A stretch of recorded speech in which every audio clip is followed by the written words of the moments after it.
عظیم جلالی قادر اور مقدس نام میں آپ سب کی سلامتی چاہتا ہوں۔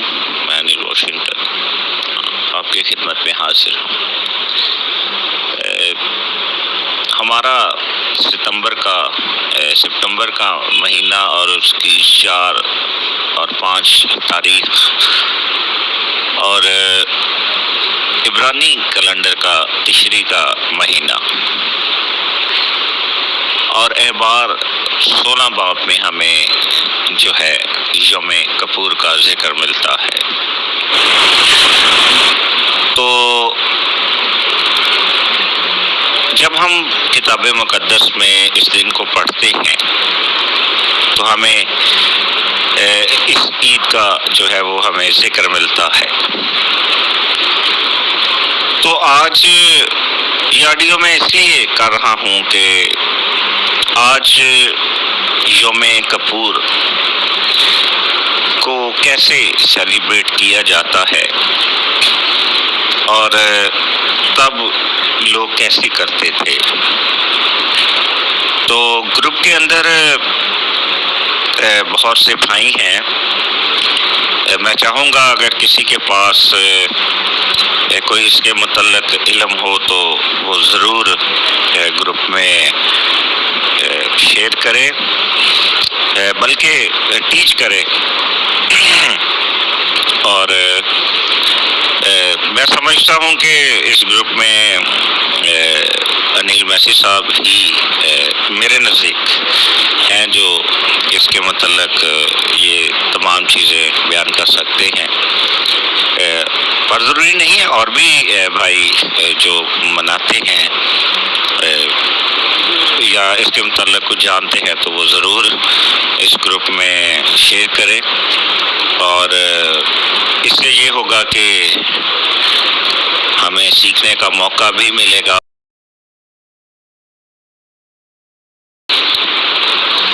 مطلب کیا ہے اور یہ آج کے دن اب اس وقت دور میں منانا کیوں ضروری ہے؟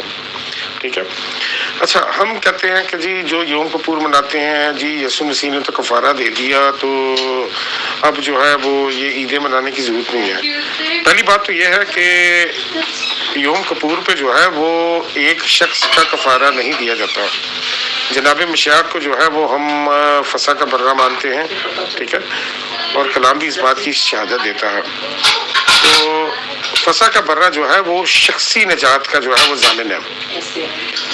اگر آپ قربانیوں کا سلسلہ پڑھیں گے تو فسح کی قربانی واحد قربانی ہے جو کہ کاہن نہیں کرتے تھے، ٹھیک ہے۔ فسح کی قربانی جو ہے وہ گھر میں اجازت دی گئی تھی کہ گھر کے پچھواڑے میں تم نے جو ہے برہ لینا ہے، 10 تاریخ کو لینا ہے، 4 دن تک اس کو چھوڑ دینا ہے، اور 14 کی شام کو گھر کا جو سربراہ ہوتا تھا تو وہ جو ہے وہ اس کو جو ہے وہ قربان کرتا تھا۔ تو جب ہم جناب مشیاہ کے اوپر ایمان لے کر آتے ہیں، جناب مشیاہ کو قبول کرتے ہیں، جناب مشیاہ کو جو ہے اپنا نجات دہندہ مانتے ہیں تو شخصی نجات دہندہ مانتے ہیں۔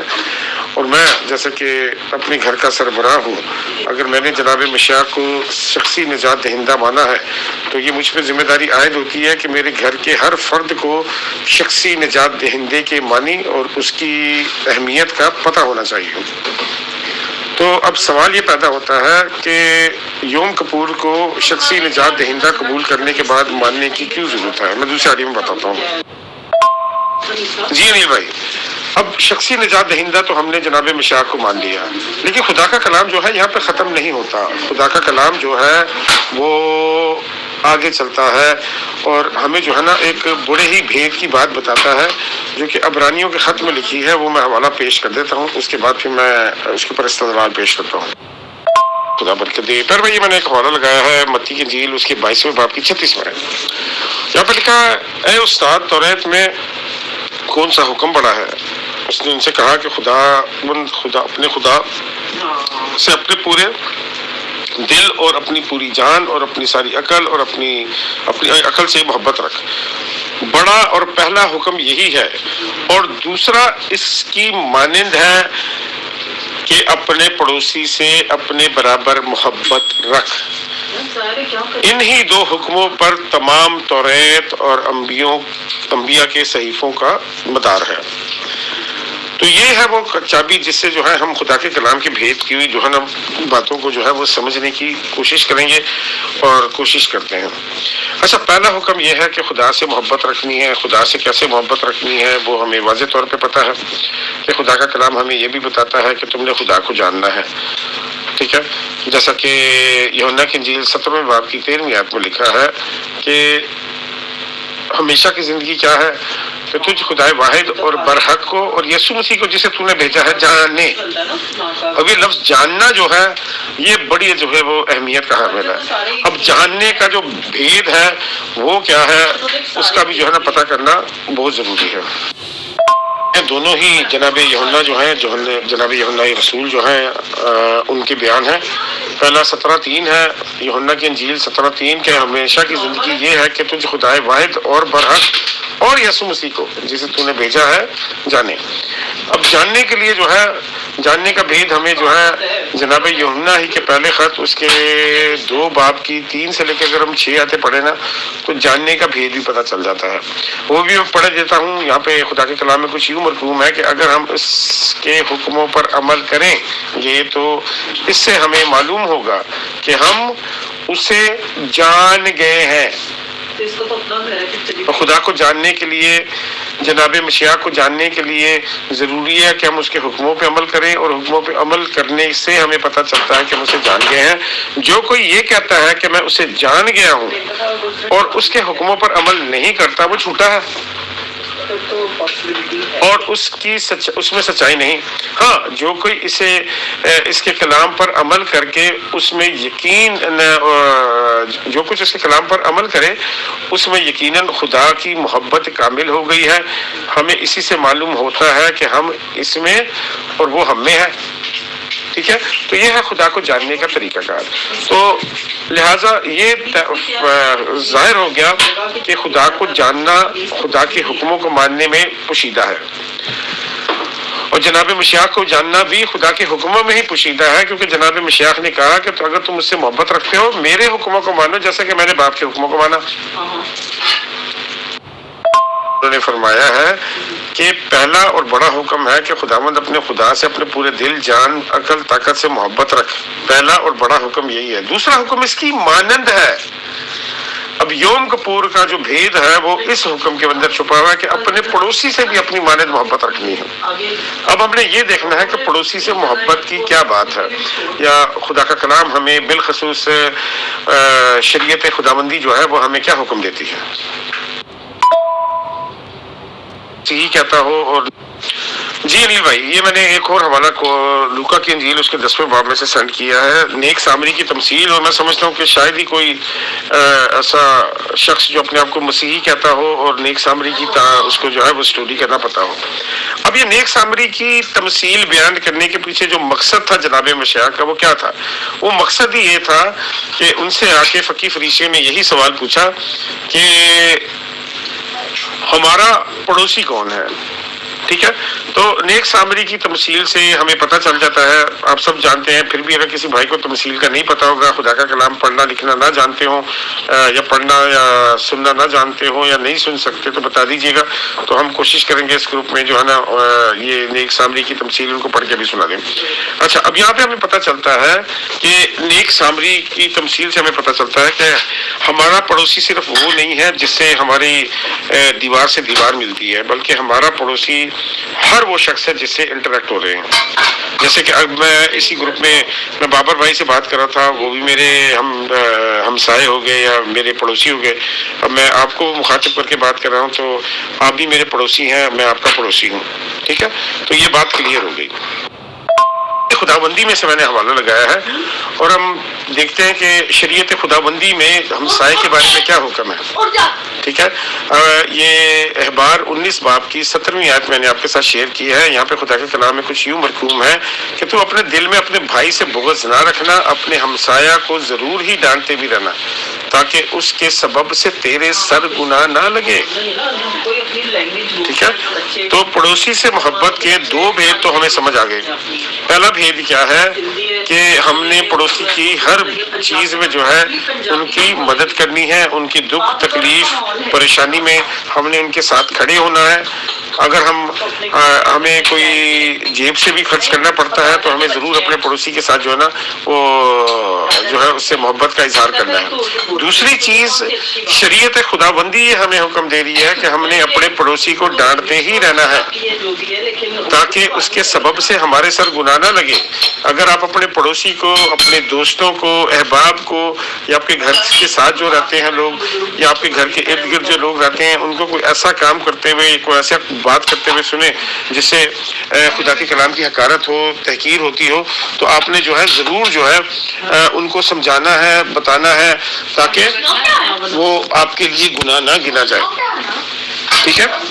تو پڑوسی سے محبت کا مطلب یہ نہیں ہے کہ ہم نے صرف پڑوسی نو آئی لو یو تے بھائی جی میں تہاڈے نال بڑا پیار کرنا، بڑی محبت کرنا، نہیں، زبانی جمع خرچ نہیں، عملی جو ہے اس کو ان خدا کے کلام کی باتوں کو عملی جمع پہنانا۔ ٹھیک ہے؟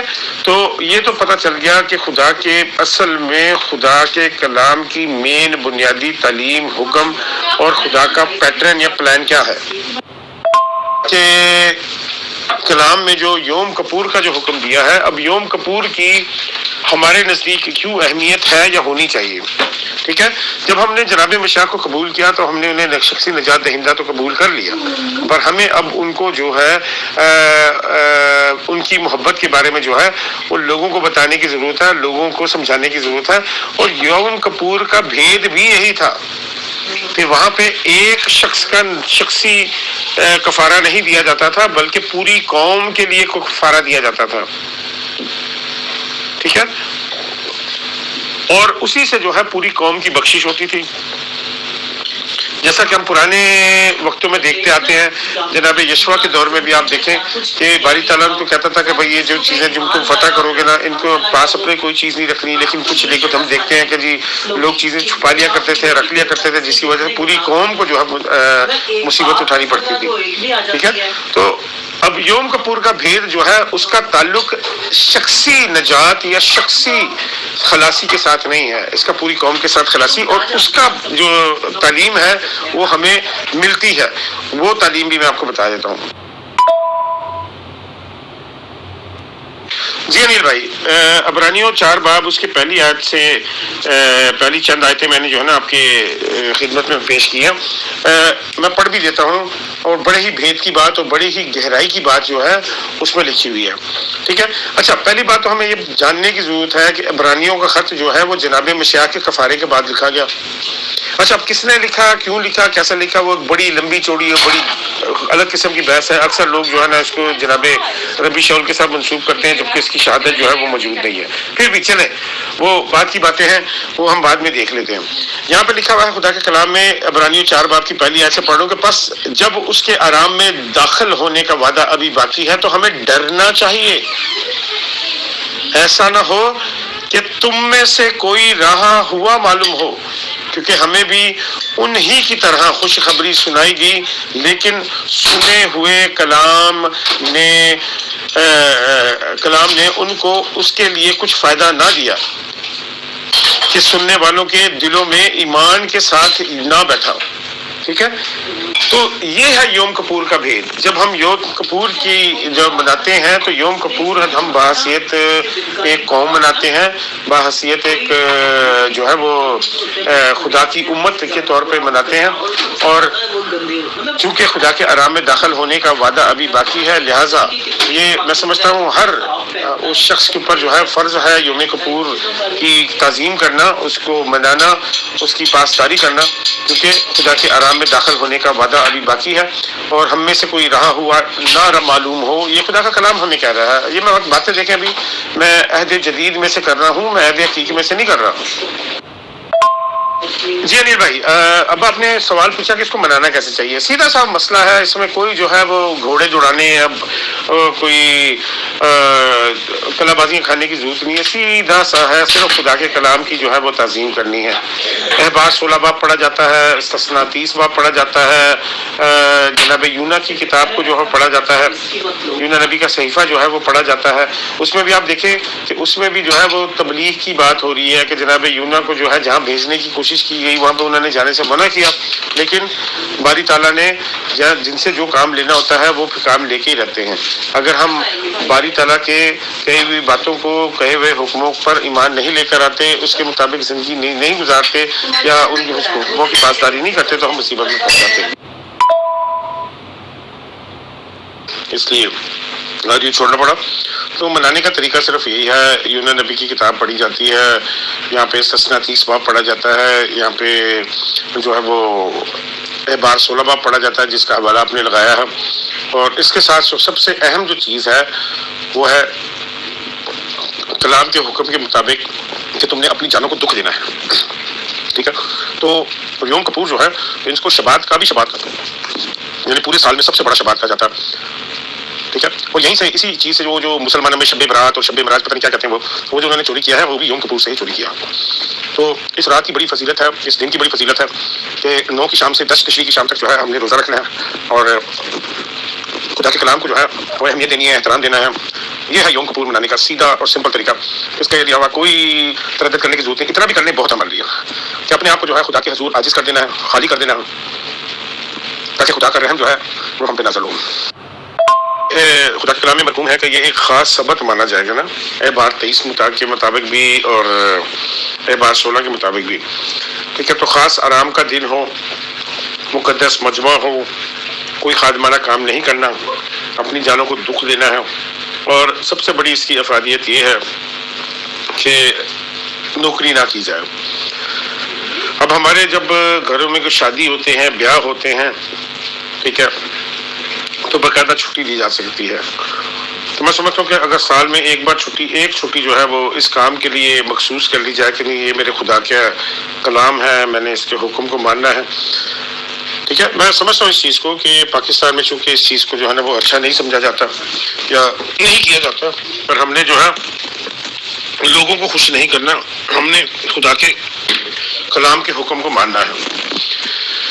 تو اگر یہ چھٹی بک کرا کے اس دن چھٹی کی جائے، اور ہم سالگرہ بیاہ وغیرہ کے لیے بھی تو چھٹی لیتے ہیں نا، اگر اس کام کو کرنے کے لیے، خدا کے حکم کو ماننے کے لیے اگر ہم چھٹی لیتے ہیں تو میں ایمان رکھتا ہوں کہ خدا جو ہے وہ بڑی برکت دیتا ہے۔